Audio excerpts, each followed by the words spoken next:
सवाल या तो सॉल्व हो जाएंगे या फिर कुछ सिखा कर जाएंगे।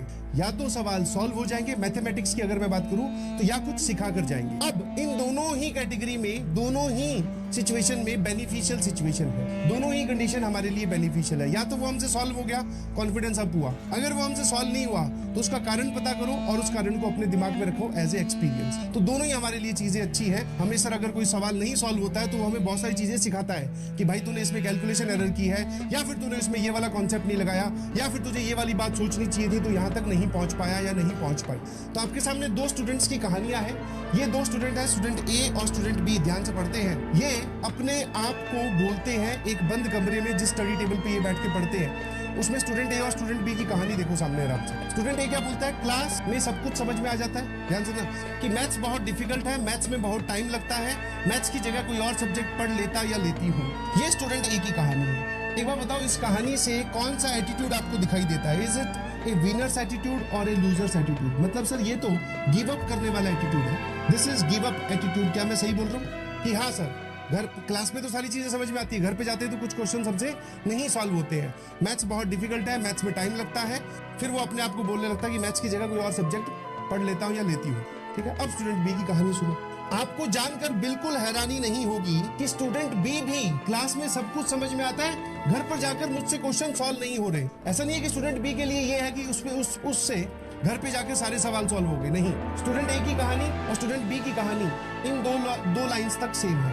अब जरा देखना स्टूडेंट बी ने अपना एटीट्यूड कैसे बदला। सॉल्व ना होने का रीजन पता करता या करती हूँ, क्वेश्चन क्यों नहीं सॉल्व हो रहे इसका रीजन पता करता हूँ। ऐसे सभी रीजंस की एक लिस्ट बना लेता या लेती हूँ। जितने भी रीजंस हमारे सामने आएंगे, ऐसे सारे रीजंस हम एक लिस्ट बना लेंगे चैप्टर वाइज। डिटर्मिनेंट आपका चैप्टर स्टार्ट हुआ है, लिस्ट बना लो कि आपसे ये वाला सवाल, फलाना सवाल। जैसे मैं आप लोगों की कमेंट देख रहा था, मैं आपकी कमेंट देख रहा था, उसमें ऐसा था, मैं आपको डीपीपी का सॉल्यूशन प्रोवाइड कर दूंगा, बट आप इसको एज ए हैबिट मत डेवलप कीजिए। मैं आप तक वही सवालों के सॉल्यूशन पहुंचाऊंगा जो अच्छे हैं, और जो अच्छे नहीं है, जो रेगुलर सवाल है, वो वहां पे सॉल्यूशन ऑलरेडी अवेलेबल है, उससे आपका काम चल जाएगा। तो स्टूडेंट बी ने क्या बोला कि सॉल्व ना होने का रीजन पता कर लेता हूँ, ऐसे सभी रीजंस की लिस्ट बना लेता हूँ। फ्यूचर में ये सारे रीजंस ध्यान रखेंगे या रखूंगा। फ्यूचर में ये सारे रीजंस हम एज ए एक्सपीरियंस कि कोई भी डिटर्मिनेंट का या किसी भी चैप्टर का कोई नया सवाल आएगा तो हम ये सारे रीजंस ध्यान रखेंगे कि हाँ यार, मुझसे उस सवाल में कैलकुलेशन की मिस्टेक हुई थी, उस सवाल में मैंने कॉन्सेप्ट गलत लगा दिया था, उस सवाल में मुझे सर ने वो बताया था, इस वजह से मेरा वो सवाल गलत हुआ था, अब उसको मैं ठीक कर लेता हूँ। तो ऐसे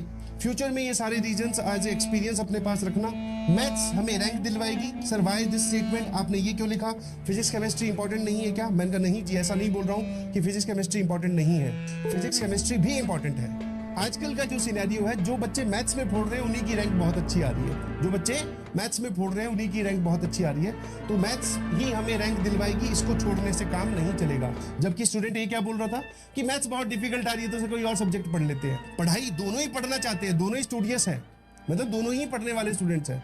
बट ये मैथ्स को छोड़कर फिजिक्स केमिस्ट्री पे टाइम दे रहा है, और ये क्या कर रहा है सर, फिजिक्स केमिस्ट्री को अलग से टाइम तो दे रहा है जो उनका रिक्वायर्ड है, बट मैथ्स को छोड़ नहीं रहा है। ये वाले सारे स्टेप्स फॉलो कर रहा है। मैथ्स ही हमें रैंक दिलवाएगी। एफर्ट एंड प्रैक्टिस के लिए हम हमेशा तैयार रहेंगे। अदर एक्टिविटी से टाइम निकाल लूंगा। 8 या 9 दिन में खेल फटाफट फटाफट फटाफट, वो जो होते हैं ना इवेंट्स, इतने बार बार रिकरेंस में आ गई कि कभी हाथ की ग्रिप जा रही है, कभी बोले से गर्दन अपने आप, ये जो होती है ना गर्दन, आपको नहीं पता चल रहा, आपकी गर्दन संभाल रही है आपके ब्रेन ने या स्पाइन ने, जब वो कनेक्शन वहां से लूज होगा तो ये गर्दन गिर जाएगी। आपकी हाथ की ग्रिप, बोले सर 8 या 9 दिन में पूरा बैठ के